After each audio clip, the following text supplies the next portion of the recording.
Hello, hello, everybody. Okay, tonight we're going to talk about John Wayne Gacy. Of course, we all know the story, we all know, but I'm going to go ahead and talk about him anyway. So, John Wayne Gacy was one of the most notorious serial killers, as we all know. Yet he played a role of a simple man very well. Gacy was accused of killing 33 young men and boys in the 70s. Now, in this story, we all know it rocked the, in the world and came as a shocker back then. But he was such a notorious serial killer that everybody still talks about him to this day. Now, Gacy was one of three kids in his family, and he had two sisters and was born into a family like any other. They were all well known. They were all, you know, in and out of different situations. Now, Gacy, though, grew up in a home where his father was a very big alcoholic. So he was not only like into alcohol, he was into he was being abused by his father on the daily. Now, as soon as John Wayne Gacy could, he dropped out of high school and went to live in Las Vegas. And they said that he, like, how do I say this?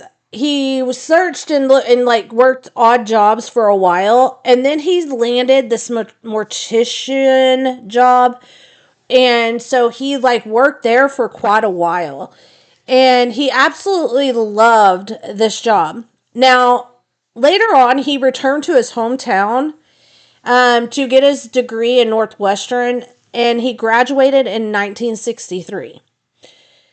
Now, like I said, Gacy seemed normal, like a normal loving man. He got married to a lady named Marilyn in 64. They moved to Iowa. He ran a couple of the KFCs for his father-in-law. And him and his wife at the time had two children of their own, a daughter and a son.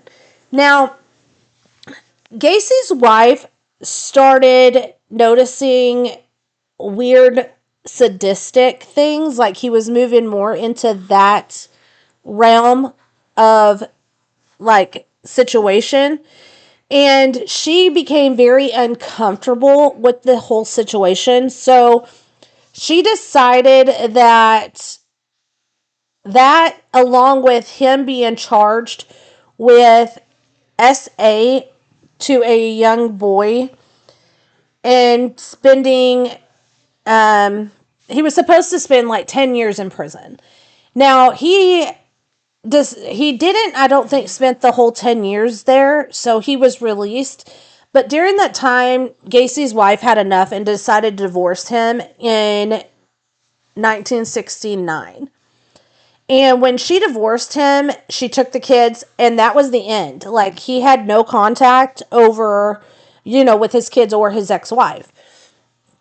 Now, Gacy, when he was paroled in 1970, when he was paroled, like I said, he went back to Chicago.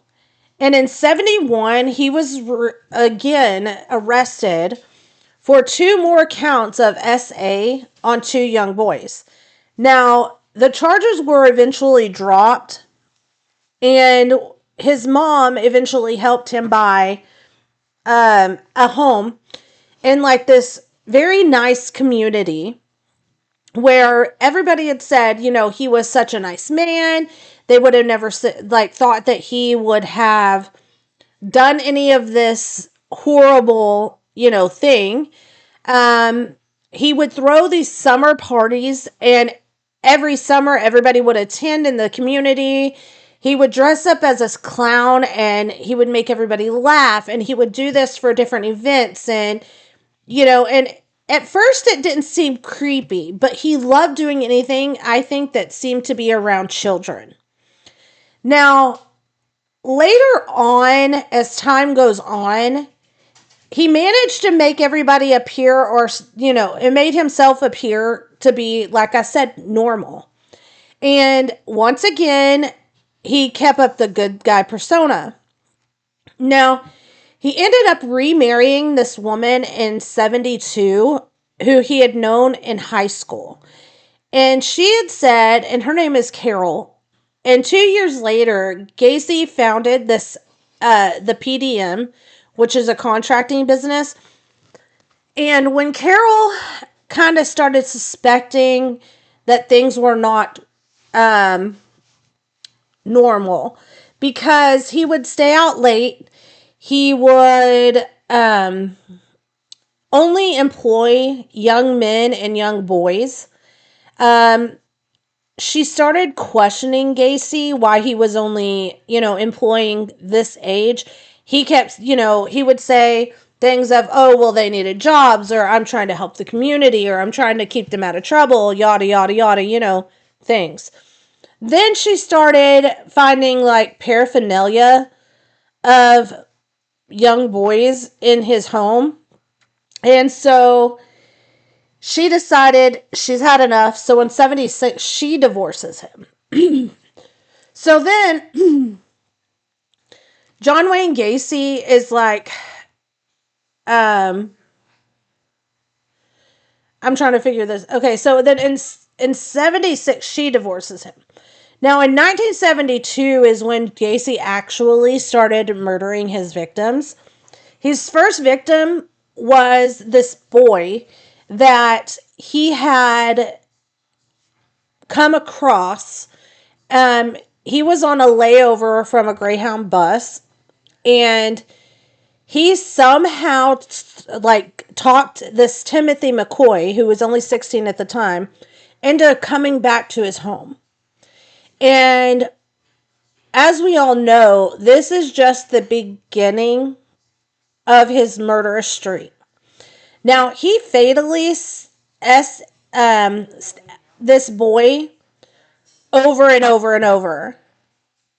And that's where his love for this adrenaline and this sadisticness really amped up.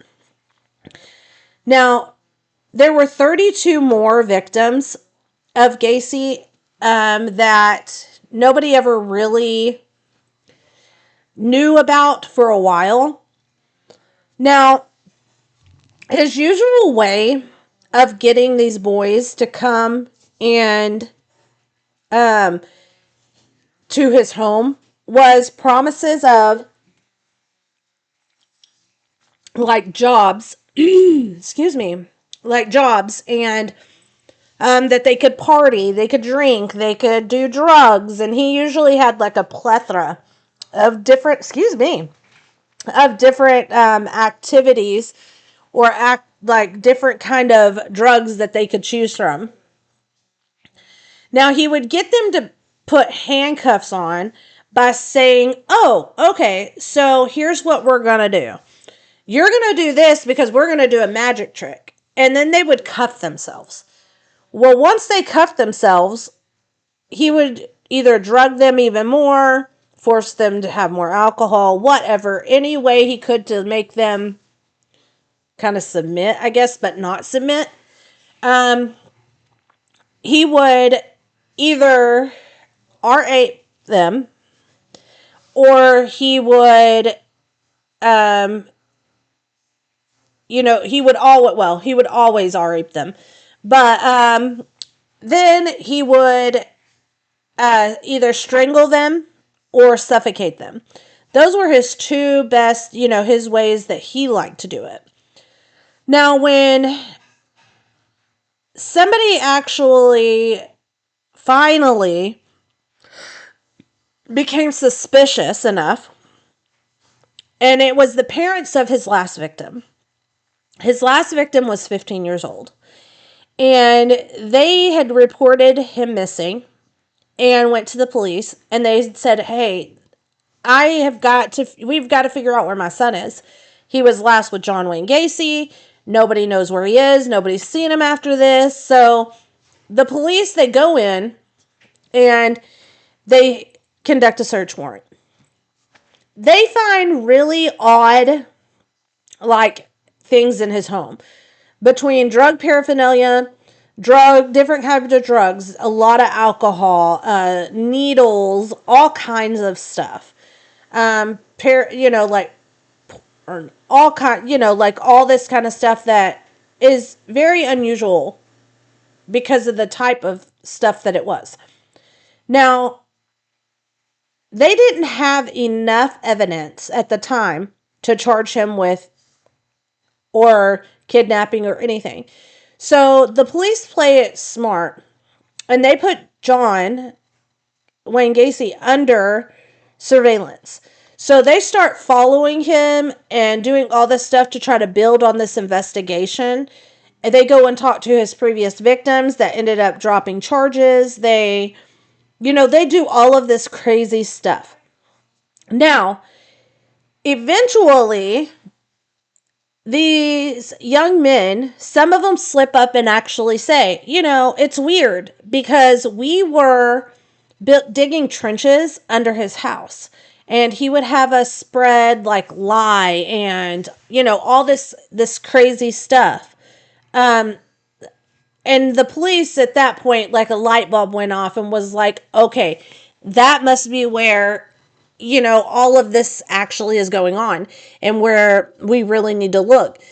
When boys went over there and they said that they have actually complained of the smell prior to this, and Gacy would say, oh, it was just my wife said that it's molding because of this and this and this. And so he was trying to, make the smell something else that it wasn't. Now, when the police got the second search warrant, they went straight to this crawl space where Gacy had dug. And where all these boys where these few boys, I should say, had actually made it out, said that they had dug, and they found 17 victims underneath his home. 17. Now, the other victims were found close by in different areas, but Gacy was finally arrested and being charged with the murder of at least 33 victims. Now, he claims at first he pleads guilty. And then he changes his plea to not guilty by reason of insanity. And then the jury and judge don't buy it.